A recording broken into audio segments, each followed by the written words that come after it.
Selamat datang di Libya Channel 1784, menyajikan novel cerita, petualangan, perebutan tahta, harta, warisan, dendam dan cinta.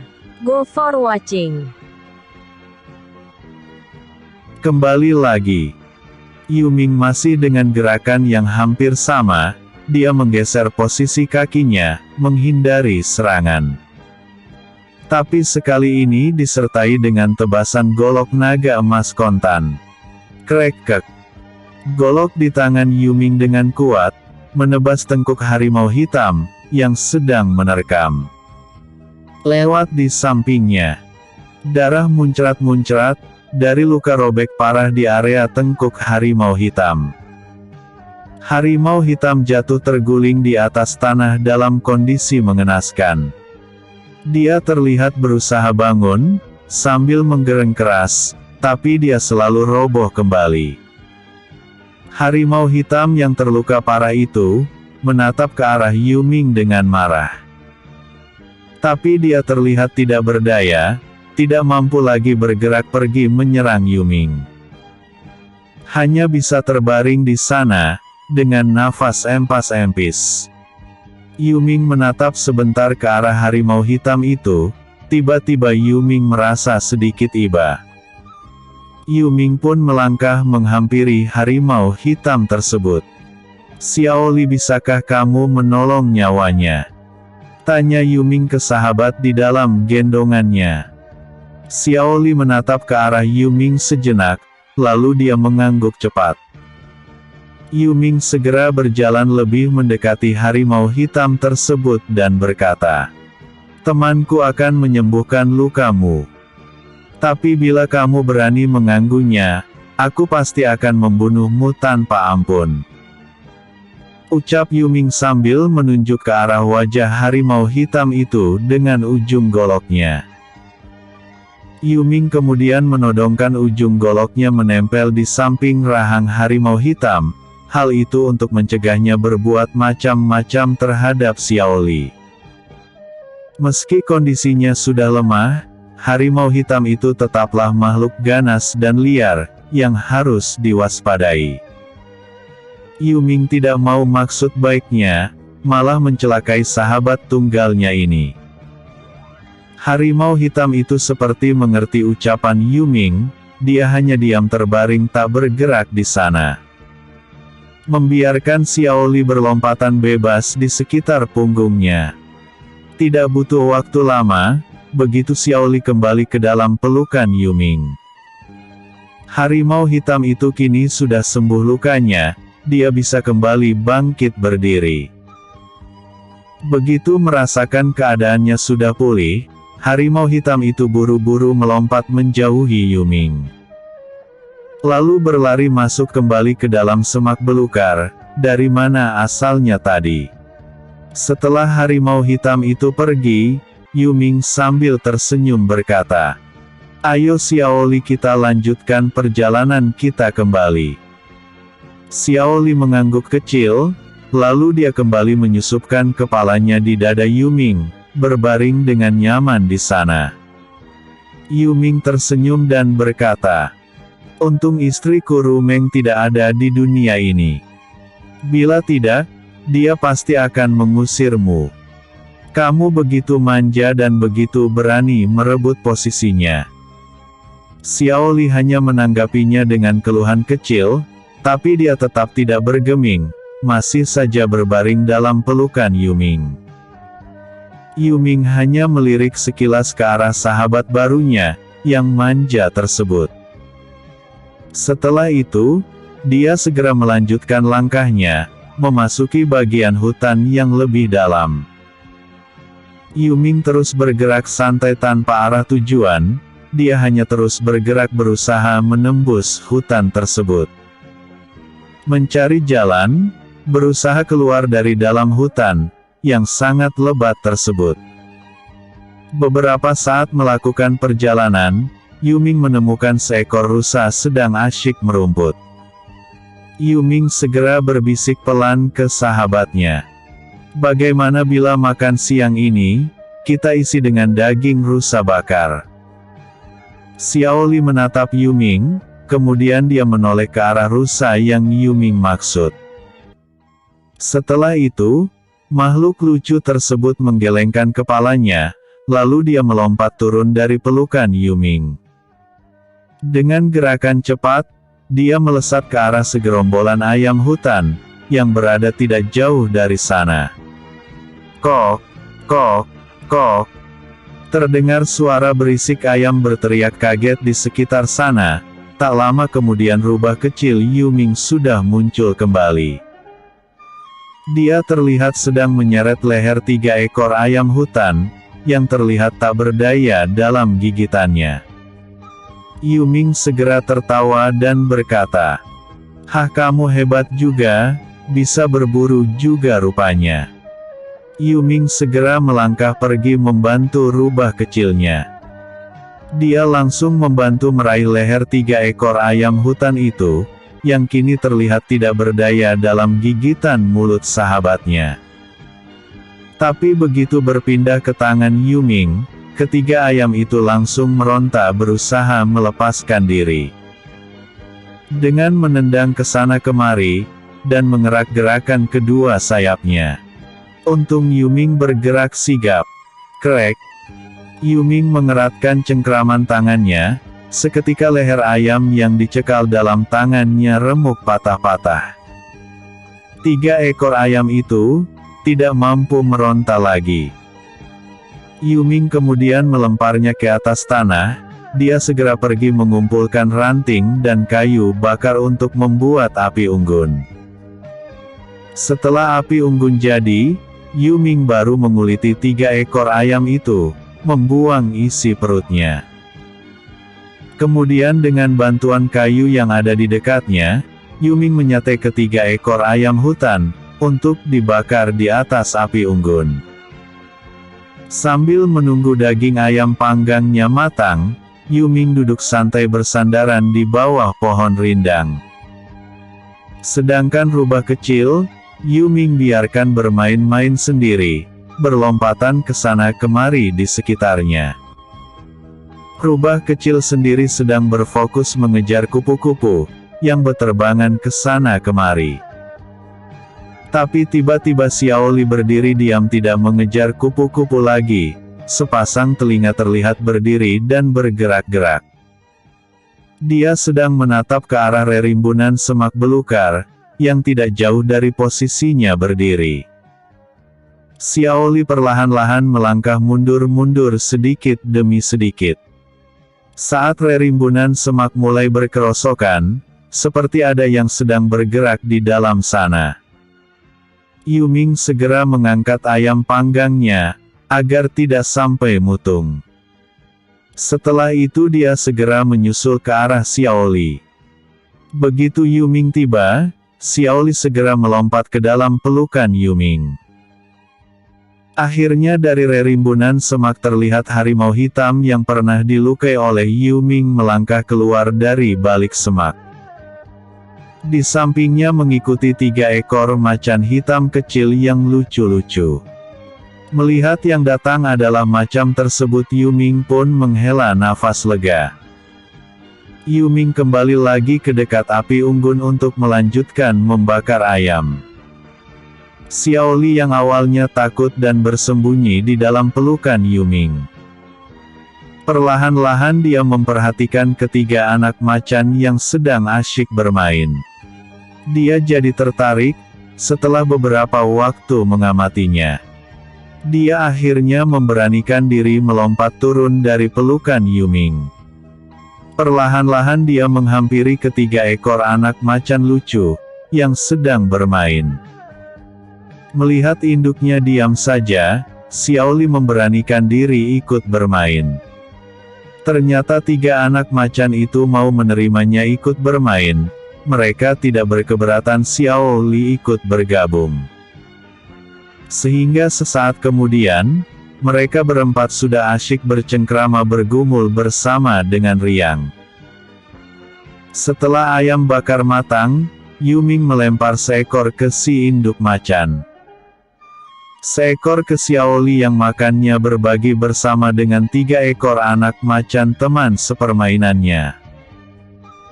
Sisa 1 ekor terakhir, Yuming ambil separuhnya, separuh lagi dia lempar ke induk macan sebagai tambahan.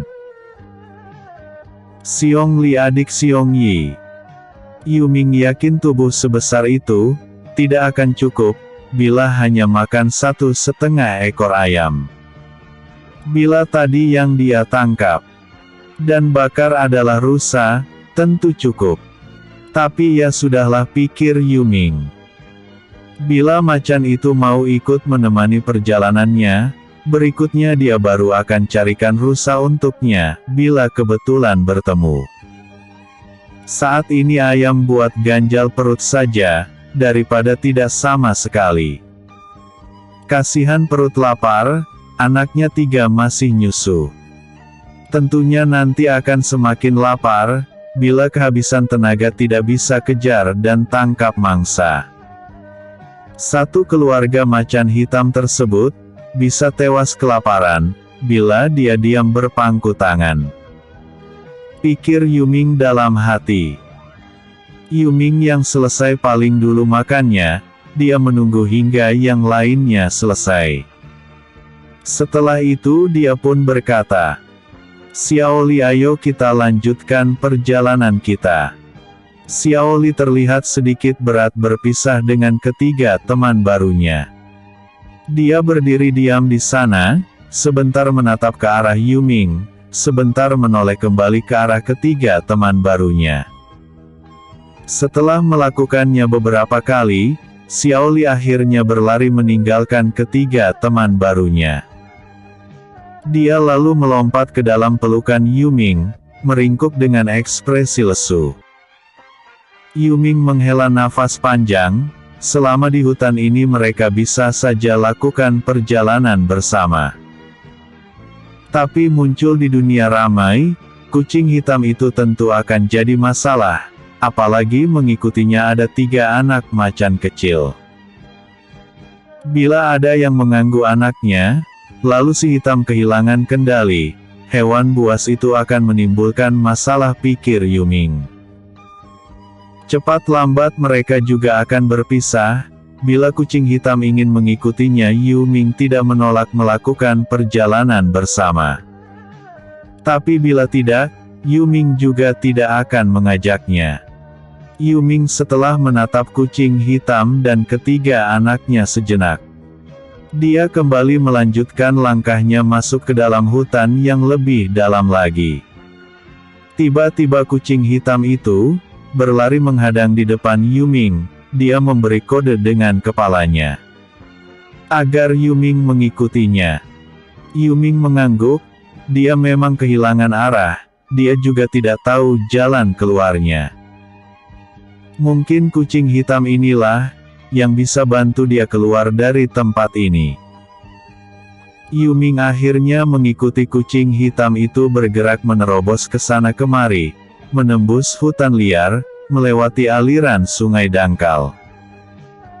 Mereka terus bergerak tanpa istirahat, di malam gelap gulita sekalipun kucing hitam itu terus membawa Yuming bergerak menerobos hutan liar tersebut. Hingga matahari mulai muncul, kucing hitam itu akhirnya mengantar Yuming keluar dari balik rerimbunan hutan. Dia berdiri di sebuah jalan setapak yang biasa dilewati oleh kereta kuda. Garis jalur roda pedati terlihat jelas di sana. Sampai di sini kucing hitam berhenti. Yuming sadar mungkin disinilah mereka harus berpisah. Tapi teringat kucing hitam dan 3 anaknya, belum istirahat belum makan dari semalam, karena menunjukkan jalan untuknya. Yuming jadi tidak sampai hati berpisah begitu saja. Di saat Yuming sedang ragu untuk pergi melanjutkan perjalanannya, tiba-tiba dia mendengar suara obrolan orang sedang bergerak mendekat. Tak lama kemudian terlihat sekelompok pemburu keluar dari sisi hutan seberang Yuming. Kelompok pemburu yang terdiri dari 5 orang itu sangat kaget. Saat melihat kehadiran Yuming di sana, apalagi di sana dia hadir bersama seekor harimau hitam di sampingnya.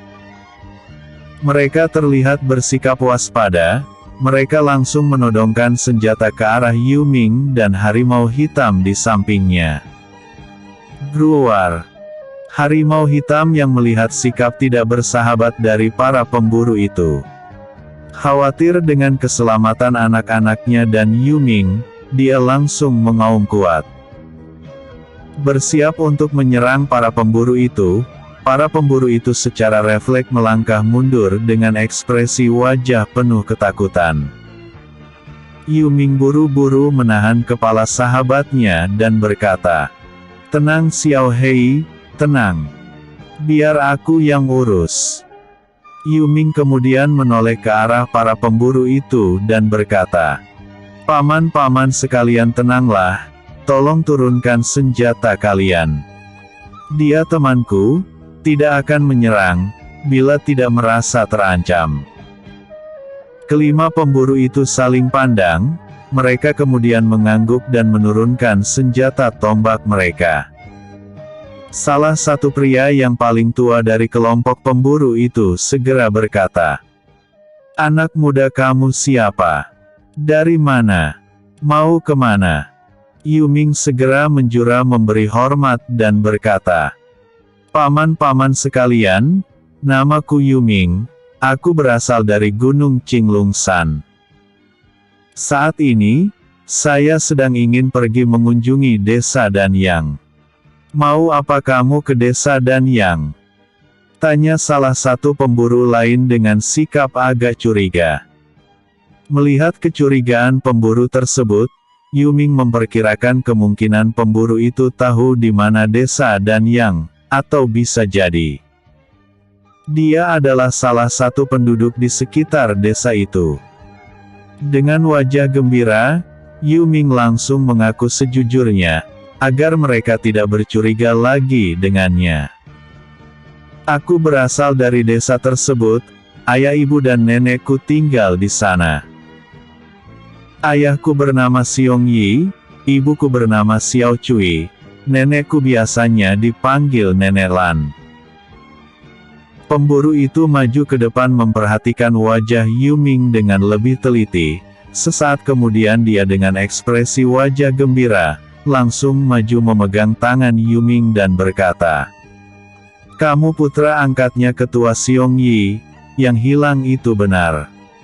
Yuming sambil tersenyum segera menganggukkan kepalanya dan berkata, "Benar sekali, paman ini. Aku masih terhitung pamanmu, ayahmu Xiong Yi adalah kakak misanku, namaku Xiong Li. Kamu tidak mengenaliku, karena selama ini, aku merantau ke wilayah Badansu, jauh di ujung selatan dan barat sana. Saat aku kembali, kamu sudah hilang, jadi kita tidak sempat bertemu." Yuming mengangguk gembira mendengar penjelasan pamannya Xiong Li. Yuming segera menjura memberi hormat ke arah Xiong Li dan berkata, "Paman terimalah salam hormat dari keponakanmu." Xiong Li buru-buru membangunkan Yuming dan berkata, "Tak perlu peradatan Ming Er, bangunlah.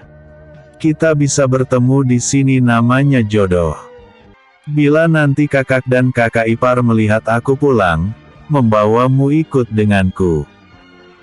Kakak dan kakak ipar, tentu akan sangat gembira." Ha, ha, ha. Sungguh ini pertemuan tak terduga yang membahagiakan.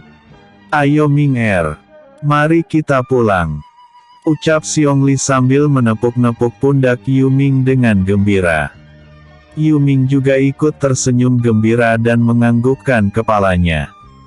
"Oh ya Ming Er, hampir lupa, mari aku kenalkan dengan teman-temanku. Ini Paman Lo, ini Paman Wu, ini Paman Kai. Ini yang terakhir Paman Wei.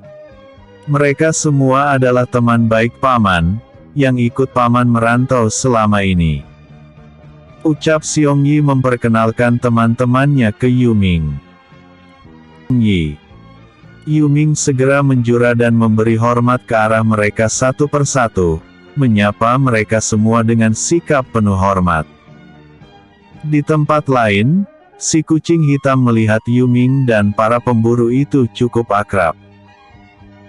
Dia segera mundur ke tepi hutan, berbaring santai di sana, sambil mengawasi ketiga anaknya, yang sedang bermain bersama Xiao Li berusaha menangkap capung. Paman Xiong Li, sebelum kita pergi, bolehkah Paman jual 1 ekor babi liar hasil buruan Paman untukku? Tanya Yuming saat para pemburu itu hendak mengajaknya meninggalkan tempat tersebut. Xiong Li menatap heran ke arah keponakannya dan berkata, untuk apa Ming Er? Hasil buruan ini toh, nanti akan dikumpulkan ke ayahmu. Tanya Xiong Li heran. Yuming tersenyum canggung dan berkata, begini Paman, aku ingin berikan seekor babi liar ini, untuk temanku yang di sana. Tanpa bantuan dia, mungkin saat ini, aku masih berputar-putar di dalam hutan sana. Xiong Li tersenyum dan berkata, kamu pilih aja Ming Er, mana yang kamu suka. Tak perlu bayar, nanti tinggal lapor aja ke ayahmu. Yuming langsung tersenyum lebar dan berkata, kalau begitu aku tidak akan bersungkan lagi. Besok aku akan ikut berburu untuk menggantikannya. Pemburu yang paling tua tertawa dan berkata, kamu mau ikut berburu tentu kami senang. Tapi pertama kamu harus lapor dan dapat izin ayah ibumu dulu. Kedua tak perlu pakai ganti segala, buruan kita bersifat kolektif. Hasilnya diolah bersama, untuk dimakan bersama. Jadi tidak perlu bicara ganti dan beli, kita adalah keluarga di sini. Yuming mengangguk gembira dan berkata, terima kasih Paman Li, Ming Er akan mengingatnya. Sekarang Ming Er mau urus makan teman. Ming Er dulu. Permisi semuanya. Selesai berkata, Yuming langsung membawa seekor babi liar, dia pikul di pundaknya untuk dibawa ke arah kucing hitamnya, yang sedang berbaring di pinggir hutan. Bruk, Yuming menurunkan babi liar yang dipikulnya di hadapan harimau hitam. Harimau hitam langsung melompat berdiri, dia terlihat sangat bersemangat melihat mangsa di hadapannya tersebut. Tapi sebelum ada izin dari Yuming, dia hanya mengeluarkan lidahnya menjilat-jilat ujung hidungnya sendiri. Tapi tidak berani bertindak menyentuh mangsa di depan matanya itu. Babi liar yang masih hidup dengan kedua kaki dan mulut terikat. Dia mengeluarkan suara rintihan ketakutan, saat melihat harimau hitam sedang menatap ke arahnya dengan penuh nafsu. Yuming tidak mau berlama-lama, dia segera berkata, Xiao Hei kita berpisah di sini, bawalah mangsa ini dan anakmu tinggalkan tempat ini. Kita berpisah di sini saja. Sampai jumpa. Ucap Yuming sambil membelai lembut kepala harimau hitam itu. Setelah itu, Yuming segera meninggalkan tempat tersebut diikuti oleh rubah putihnya. Begitu Yuming pergi, Xiao Hei tanpa ampun langsung menerkam leher babi liar itu, mengunci dengan taringnya yang panjang. Kemudian dia segera menyeretnya masuk ke dalam hutan diikuti oleh 3 anak harimau kecil, yang selama beberapa waktu ini menjadi teman main Xiao Li. Yuming mengikuti paman dan teman-teman pamannya meninggalkan tempat tersebut. Mereka terus bergerak keluar dari dalam hutan selatan, yang masih liar dan misterius. Dari kejauhan Yuming sudah bisa melihat jalan menuju Danyang. Tapi sebelum mengambil jalan untuk memasuki desa itu, yang berjalan lurus ke depan. Yuming dengan heran melihat kelima pemburu itu, di bawah pimpinan pamannya Xiongli. Mereka mengambil jalan berbelok ke arah kanan. Dengan sedikit penasaran Yuming berkata, Paman Xiongli, apa kita tidak salah jalan? Bukannya seharusnya kita mengambil jalan lurus ke depan untuk menuju desa Danyang?" Xiongli tersenyum kecut dan berkata, "Desa Danyang sudah jadi kota sekarang, dulu memang ayah ibumu tinggal di sana. Tapi sekarang ayah ibumu sudah lama pindah dari sana. Mereka kini tinggal di desa Ying, desa baru yang ayahmu dan bawahan setia ayahmu, serta sisa bawahan setia kakekmu. Mereka bergabung membangun desa baru tersebut." Mendengar hal itu, Yuming mengerutkan keningnya dan berkata, "Apa karena buntut masalahku dengan keponakan Tan Xiao, kepala desa baru di Danyang itu, sehingga ayah ibu terusir dari sana?" Tanya Yuming dengan wajah menyesal. Paman Lo segera angkat bicara, "Tidak. Bukan masalah itu Ming-er.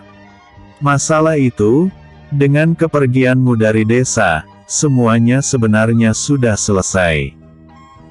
Yuming mengerutkan keningnya dan berkata, "Bukan itu, lalu masalah apa lagi? Diceritakan akan panjang, nanti tiba di desa, kamu akan tahu dari kepala desa saja." Ucap Paman Lo singkat. Dia malas bercerita, karena dia tidak mengalami langsung. Dia mengikuti Xiongli tiba di tempat ini. Kakak Xiongli, Xiong Yi, dia sudah pindah di desa Ying, di sana dia menjabat sebagai kepala desa baru. Yuming tidak banyak bertanya lagi, dia hanya mempercepat langkahnya saja, mengikuti mereka menuju desa baru ayahnya. Tidak sampai 5 li perjalanan, mereka akhirnya tiba di desa Ying. Kedatangan rombongan tersebut langsung disambut oleh anak-anak di desa tersebut dengan gembira.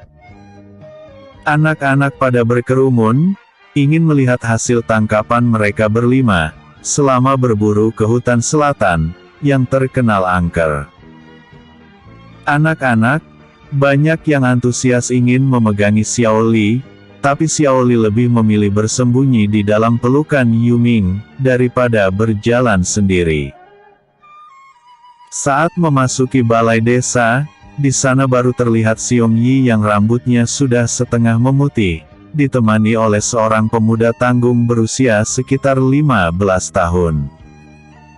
Mereka berdua keluar dari balai desa, untuk menyambut kedatangan rombongan kecil tersebut. "Kakak Xiong Yi, coba kamu lihat siapa yang aku bawa pulang," teriak Xiongli bersemangat, begitu melihat kakaknya hadir di sana. Xiongli sedikit memicingkan matanya, sambil berjalan mendekat, dia mencoba untuk bisa melihat dengan lebih jelas. Pemuda yang ikut datang bersama adiknya itu. Melihat keadaan ayah angkatnya yang bersahaja, dan sudah terlihat jauh lebih tua dari usia sebenarnya. Yuming tidak bisa menahan rasa haru dan sesal di hatinya. Pasti semua karena dirinya, yang membuat ayah ibunya khawatir. Semua ini salahnya, yang tidak bisa menjalankan bakti sebagai seorang anak. Dengan air mata mengalir turun dari sepasang matanya, tanpa tertahankan lagi. Yuming segera menjatuhkan diri bersujud di depan ayah angkatnya dan berkata, "Ayah, anak tidak berbakti Yuming, kembali untuk memberi salam hormat padamu. Semoga ayah ibu dan nenek, senantiasa hidup dalam keadaan sehat selalu." Ucap Yuming dengan suara sedikit serak, menahan sedusedan rasa haru di sanubarinya. Pertemuan ibu dan anak. Xiong Yi sejenak berdiri bengong seakan tak percaya dengan apa yang dilihat dan didengarnya saat ini. Putranya yang sudah hilang selama 10 tahun, hingga dia dan istrinya sudah pasrah merelakan kepergiannya. Di mana mereka menganggap putra pertama mereka itu telah tiada di dunia ini lagi. Ternyata kini sudah kembali menjadi seorang pemuda dewasa yang begitu gagah sedang bersujud di hadapannya. Teringat hal itu Xiong Yi segera tersadar, dia buru-buru ikut berlutut dan memeluk erat putranya dengan erat.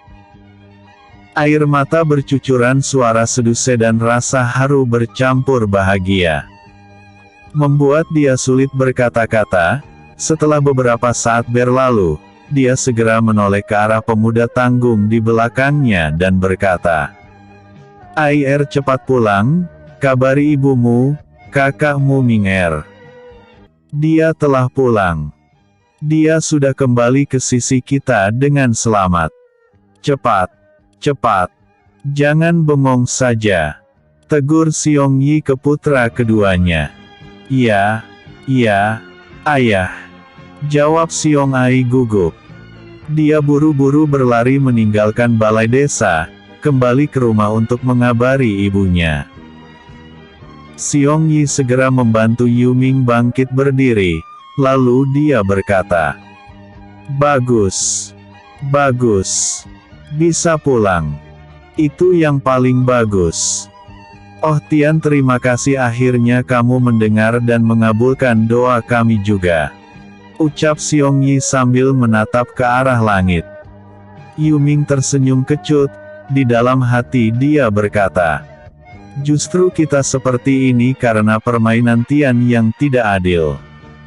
Bila bukan karena Tian ingin menghukumku, tentu kalian orang baik budi ini tidak akan kena imbasnya.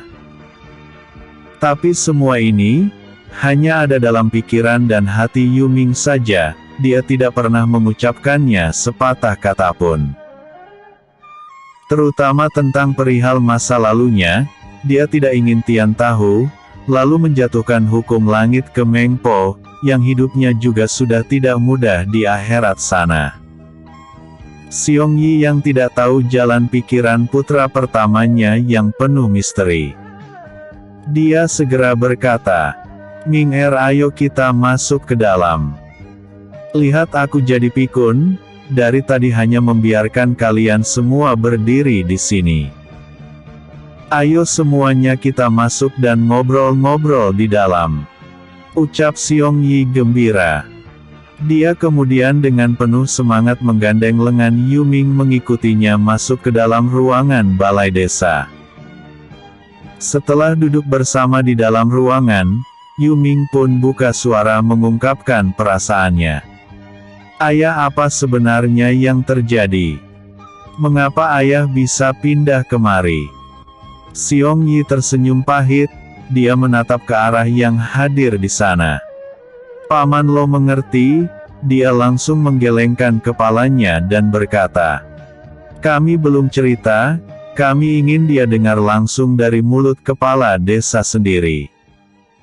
Xiong Yi mengangguk dan berkata, "Bagus, itu sudah tepat, dalam asa berbahagia yang harus kita rayakan dengan gembira. Tidak pantas kita bicarakan hal-hal masa lalu yang tak berguna. Saat ini yang paling penting, kita sudah hidup aman, tentram dan bebas. Asalkan kita semua merasa aman nyaman, buat apa lagi kita mengenang yang lalu? Hal-hal yang membawa aura negatif itu, sebaiknya dilupakan saja." Xiong Yi kembali menatap ke arah putra pertamanya, dia memegang tangan Yu Ming erat-erat dan berkata, "Ming Er, kamu sudah pulang, ayah sangat bahagia, ayah harap kamu tidak pergi-pergi lagi. Hiduplah bersama kami dengan tentram dan damai di desa ini. Disinilah rumah baru kita, keluarga kita semua berada." Yu Ming meski sangat ingin pergi berpetualang, tapi dia tidak sanggup menolak permintaan ayahnya tersebut. Jadi selain mengangguk, Yu Ming sudah tidak bisa melakukan hal lain. "Ya ayah, Ming Er akan menurut pada ayah." "Bagus-bagus, kamu memang putraku yang paling baik," ayah ibu benar-benar bangga bisa memilikimu nak. Ucap Xiong Yi penuh haru. Yu Ming tersenyum dan berkata, Ming Er juga sangat bangga bisa jadi putra ayah ibu. Xiong Yi mengangguk-angguk sambil tersenyum haru, dia menggenggam telapak tangan Yu Ming dengan erat dan berkata, Nak, kamu belum ceritakan pada ayah perjalanan hidupmu selama 10 tahun ini. Ceritakanlah kemana saja kamu pergi selama ini. Apa pengalaman yang kamu peroleh dalam pertualanganmu selama 10 tahun ini? Ayah sangat ingin mendengarkannya nak. Baru saja Yu Ming ingin menjawabnya, dari arah pintu terdengar suara wanita berteriak. Ming Er. Benarkah itu kamu nak? Yu Ming segera menoleh ke arah pintu. Melihat Xiao Cui ibunya yang cantik, kini sebagian rambutnya sudah berubah menjadi abu-abu. Ibu yang menjadi penyelamat hidupnya. Membesarkannya dengan penuh kasih sayang berdiri dengan air mata bercucuran di sana. Yu Ming segera pergi menghampirinya dan bersujud di depan kaki wanita yang sangat berjasa dalam hidupnya itu. Benar ibu, ini Yu Ming, putramu yang tidak pernah melaksanakan baktinya. Putramu yang berdosa kini sudah pulang, untuk meminta maaf padamu bu. Ucap Yu Ming dengan suara bergetar penuh haru. Air matanya jatuh bercucuran tak terbendung lagi. Dia tidak kuasa menahannya lagi. Xiao Cui langsung ikut duduk bersimpuh di sana, dia langsung menarik Yu Ming ke dalam pelukannya. Meski Yu Ming kini telah dewasa, tapi di matanya mata seorang ibu. Yu Ming tetap masih adakah Yu Mingnya yang dulu. Yu Ming kecilnya yang kecil lemah tapi pemberani dan penuh pengertian dan sangat bertanggung jawab. Sambil memeluk Yu Ming erat-erat dengan air mata membasahi wajah, dia berkata, Ming Er, katakanlah ibu tidak sedang mimpikah? Oh putraku, kamukah itu? Kamu tidak boleh menipu ibu nak. Ibu. Ucap Xiao Cui belum selesai, dia sudah tidak sanggup melanjutkannya. Dia keburu menangis menguguk, sambil memeluk erat-erat Yu Ming. Seolah-olah bila terlepas, dia takut Yu Ming akan kembali direnggut pergi dari sisinya. Kasih sayang Xiao Cui ini, secara tidak langsung mengingatkan Yu Ming akan kasih sayang kedua ibunya di kahyangan sana. Sehingga dia sekaligus melepaskan rasa kangennya ke ibu Xiao Cui. Karena saat ini selain Xiao Cui dia sudah punya ibu yang lainnya di dunia baru ini. Dengan suara sedikit bergetar dan serak, karena diliputi perasaan haru di hatinya. Yu Ming menjawab pelan. Tidak bu, ini benar Ming Er. Ming Er telah kembali bu. Maafkan Ming Er bu. Ming Er janji tidak akan membuat ibu bersedih lagi. Xiao Cui menggelengkan kepalanya, lalu berkata penuh rasa syukur. Ah Ming Er putraku, akhirnya kamu kembali juga.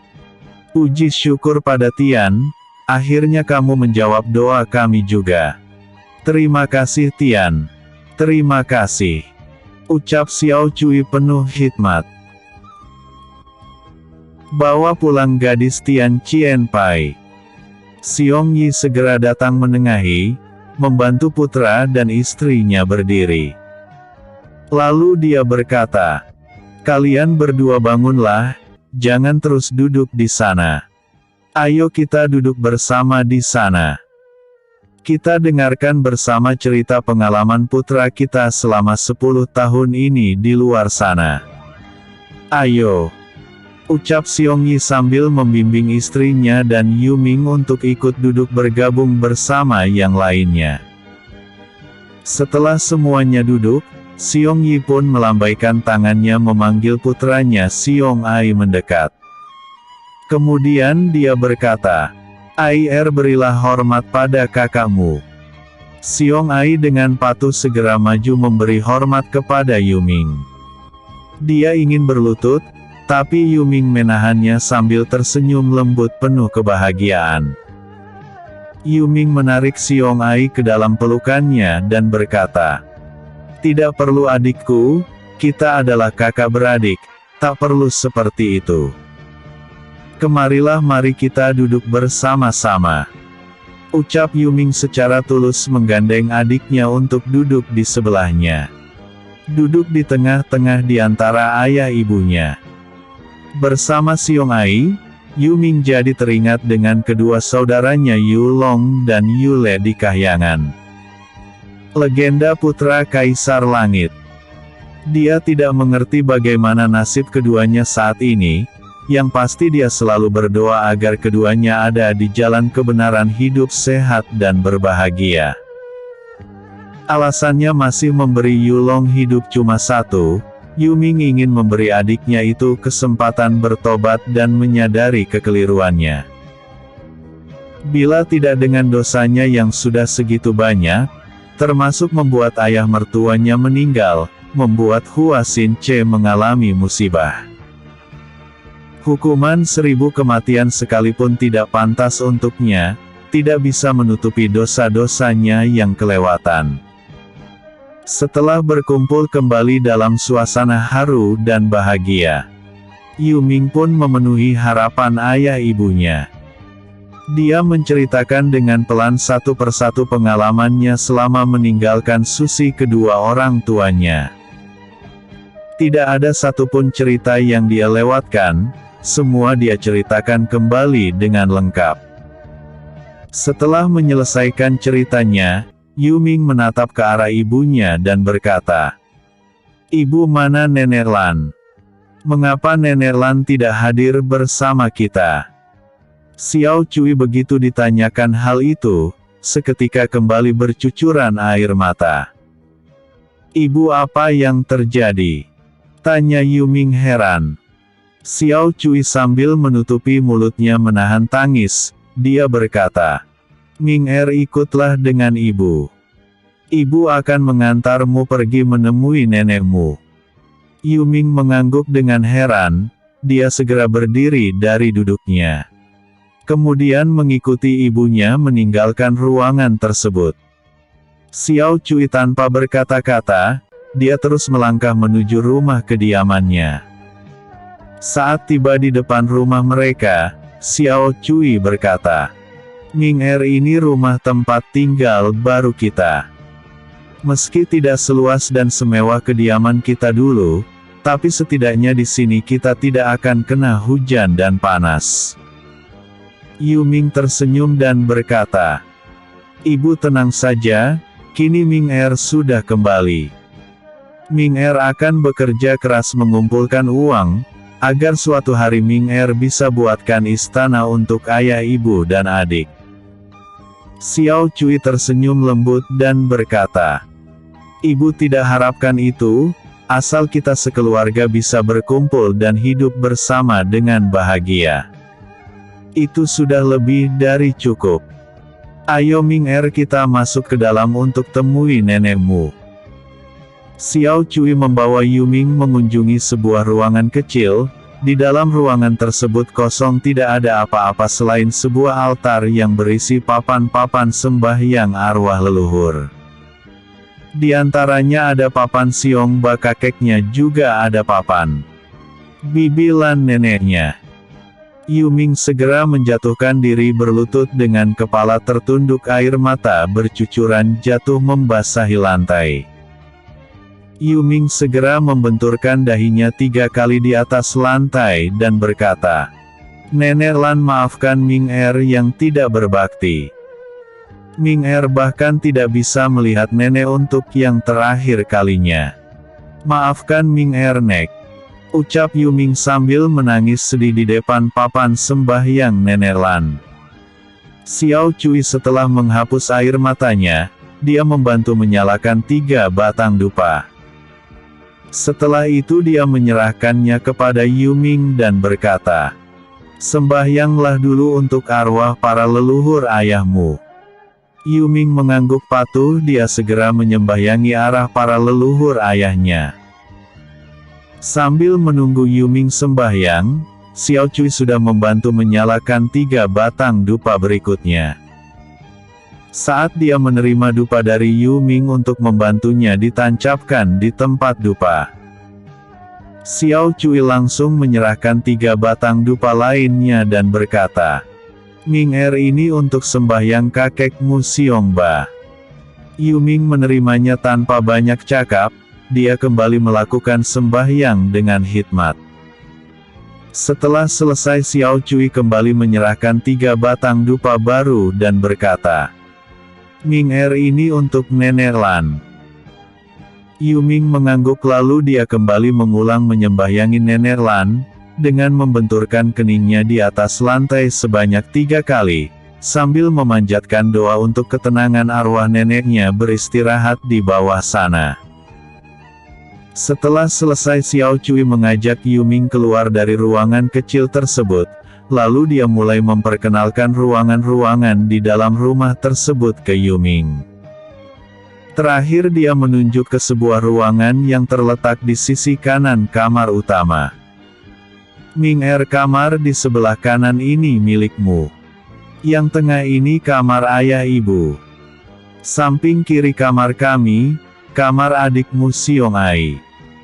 Kamu masuklah untuk melihat-lihat keadaan kamarmu, bila kurang cocok kamu boleh membenahinya sendiri. Kamu bersantailah, ibu mau pergi siapkan makan malam kita semua nanti." Yuming mengangguk pelan dan berkata, "Tak perlu melihat lagi, Yuming sudah puas. Biarlah Ming Er bantu-bantu ibu di dapur." Mendengar usulan putranya, Xiao Cui langsung menggoyangkan tangannya ke depan dan berkata cepat, Tak usah. Anak laki kau ikut ke dapur. Lebih baik kamu pergi ke balai desa, atau pergi keliling-keliling desa. Mencari udara segar, daripada ikut pengap di dapur." Yuming tersenyum dan berkata, "Ibu Ming Er tidak berpantang itu, Ming Er hanya ingin membantu dan mengobrol dengan ibu. Tidakkah ibu kangen dan ingin mengobrol dengan Ming Er?" Xiao Cui menahan senyum dan menggelengkan kepalanya. "Ya sudah, terserah kamu, ibu bicara tidak bisa menang darimu. Tapi awas kalau nanti kamu mengeluh ini itu di dapur. Ibu pasti tidak segan-segan menghajarmu dengan kayu bakar." Ucap Xiao Cui bercanda dengan putranya. Yuming tersenyum dan berkata, "Kita lihat saja nanti, siapa tahu ibu malah betah ditemani Ming Er. Besok-besok berebut dengan ayah." Xiao Cui sambil menahan senyum berkata, "Dasar paling pintar klo bicara. Tapi heran kenapa kamu tidak bawa pulang satu cewek Tian Chien Pai untuk dikenalkan ke rumah." Berkata, "Bukan cuma 1, 6 ibu mau." Xiao Cui buru-buru menggoyangkan tangannya dan berkata, "Ah tidak. Kalau yang itu mending tidak usah." Keduanya pun sama-sama tertawa, lalu mereka bersama-sama beriringan berjalan menuju dapur, yang terletak di halaman belakang tempat tinggal mereka. Di dapur Yuming langsung membantu menyalakan api yang terletak di bawah tungku. Yuming mengambil dan memasukkan kayu bakar di bawah tungku, setelah api dinyalakan. Yuming harus menggunakan sebuah tabung bambu kecil untuk membantu meniup-niup api di bawah sana agar menyala dan membesar. Alhasil saat api menyala, wajahnya jadi penuh dengan abu gosong. Coreng-moreng, sehingga wajahnya yang putih bersih dan tampan, kini tidak lagi terlihat jelas. Ibu Xiao Cui yang melihat hal itu langsung tertawa dan berkata, "Tuh kan ibu sudah suruh jangan bantu, kini lihat wajahmu. Hai, Hai, sudah sana, kamu cuci muka, cuci sayur dan cuci beras saja sekalian. Yuming mengangguk, lalu dia langsung pergi cuci tangan hingga bersih, kemudian mencuci sayuran, mencuci beras, membantu menanak nasi dan membantu potong sayuran dan bawang. Karena terlalu sibuk, dia bahkan lupa mengurus wajahnya. Xiao Cui juga tidak memperhatikan putranya lagi, karena dia mulai sibuk menaruh ikan ke wadah pengukus. Sambil mengiris bawang, Yuming bertanya santai, "Ibu nenek kapan meninggal?" Xiao Cui terdiam sejenak, dia kemudian mengambil wadah penutup. Untuk menutupi wadah pengukus, yang sudah ada ikan yang lengkap dengan bumbu halusnya, tinggal ditutupi saja. Sebelum proses mengukus ikan dimulai. Setelah menutup wadah pengukus ikan, Xiao Cui menjawab pelan. "Tahun keempat setelah kepergianmu." Yuming yang masih penasaran melanjutkan bertanya. "Bagaimana ceritanya nenek yang selalu sehat bisa meninggal? Apa nenek sakit?" Xiao Cui menggelengkan kepalanya sambil menghapus 2 butir air matanya yang runtuh. Melihat hal ini Yuming pun menghentikan kegiatannya memotong wortel. Dua menatap ke arah ibunya dengan semakin penasaran. Sesaat kemudian Xiao Cui menghela nafas panjang dan berkata, "Sudahlah, yang berlalu biarlah berlalu. Yang penting nenek sudah tenang sekarang. Kamu juga sudah kembali dengan selamat, kita sekeluarga bisa kembali berkumpul lagi. Itu yang paling penting," ucap Xiao Cui sambil tersenyum pahit. Yuming yang cerdas tentunya menangkap ada sesuatu yang tidak beres. Baik sikap ibu maupun ayahnya, mereka sepertinya menyimpan suatu rahasia besar. Semuanya pasti saling berkaitan. Mereka tak ingin bercerita, aku tidak akan memaksa. Aku bisa cari tahu dari penduduk yang lainnya, mereka pasti tahu. Gumam Yuming dalam hati. Lalu dia kembali melanjutkan lagi pekerjaannya, memotong wortel tanpa banyak bicara. Tiba-tiba pintu belakang dapur terbuka dari luar. Brak! Ternyata yang muncul adalah Xiong Ai dengan wajah pucat. "Ibu, ayah memintamu ke balai desa sekarang." Xiao Cui menatap heran ke arah putra keduanya dan berkata, "Kamu kenapa begitu tergesa-gesa? Bukannya ibu tadi juga baru pulang dari sana?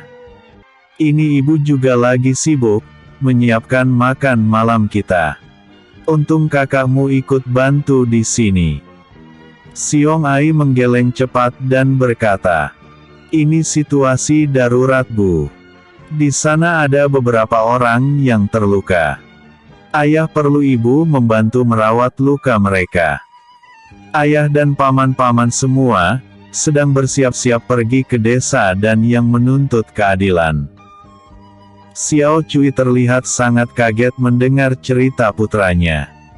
Dia segera memadamkan api tungku dengan menyiramkan air, secara sembarang.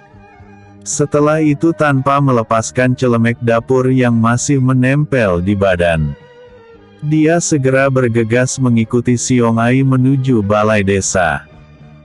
Yuming juga ikut menyusul dengan wajah coreng-moreng, tangan masih memegang pisau dapur, dan masih mengenakan baju celemek dapur sama seperti ibunya. Dalam perjalanan Xiao Cui sambil melangkah cepat berkata, "Apa yang sebenarnya terjadi?"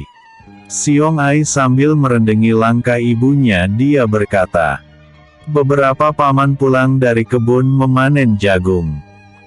Saat lewat di mulut desa Danyang, sekelompok pasukan keamanan merebut hasil panen mereka. Saat mereka protes terjadi cekcok mulut, yang berakibat mereka dihajar hingga mengalami luka yang cukup parah.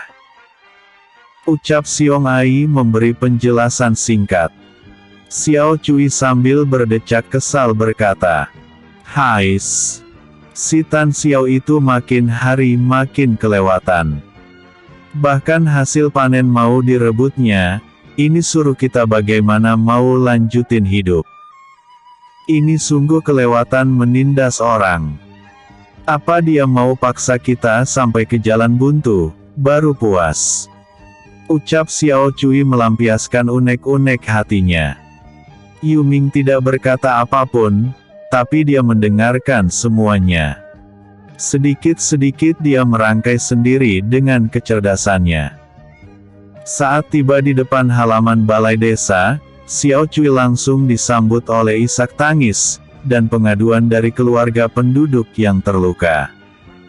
Melihat Xiao Cui sedang berusaha menenangkan mereka, Yu Ming segera bergegas masuk ke dalam balai desa, di bagian samping pintu masuk. Yu Ming melihat Xiao Li meringkuk lesu di sana, teringat kemampuan Xiao Li. Yu Ming segera berjongkok dan berkata, "Xiao Li ikut aku membutuhkan bantuanmu." Xiao Li yang melihat Yu Ming, kini mulai kembali berbicara dengannya.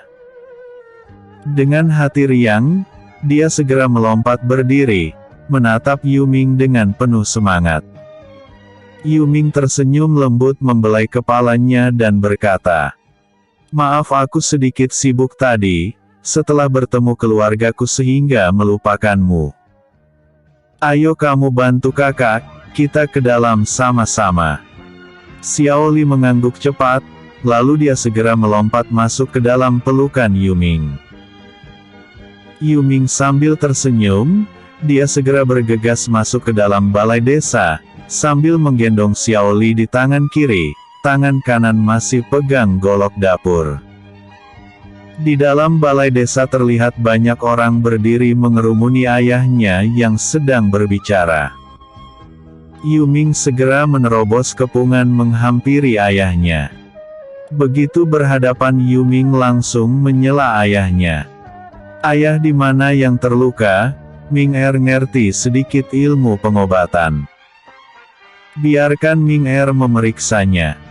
Xiong Yi terpaksa menghentikan pidatonya sejenak, dia menatap ke arah Yu Ming dan berkata, "Mereka ada di dalam sana, kamu masuklah ke dalam." Yu Ming mengangguk, lalu dia segera kembali menerobos kepungan orang. Kemudian dia mencoba masuk ke ruangan yang ayahnya maksud.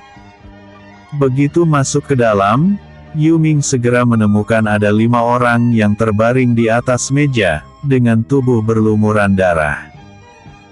Selain itu juga ada beberapa wanita, yang terlihat sedang berusaha membersihkan luka yang mereka derita. Yu Ming masuk ke dalam dan berkata, "Aku Yu Ming, putra pertama Xiong Yi, aku mengerti sedikit ilmu pengobatan luka luar. Harap kalian semua tinggalkan ruangan, serahkan pasien-pasien ini padaku, sisanya biar saya yang urus." Episode sebelumnya, bawa pulang gadis Tian Chien Pai. Episode berikutnya, kematian Nenek Lian.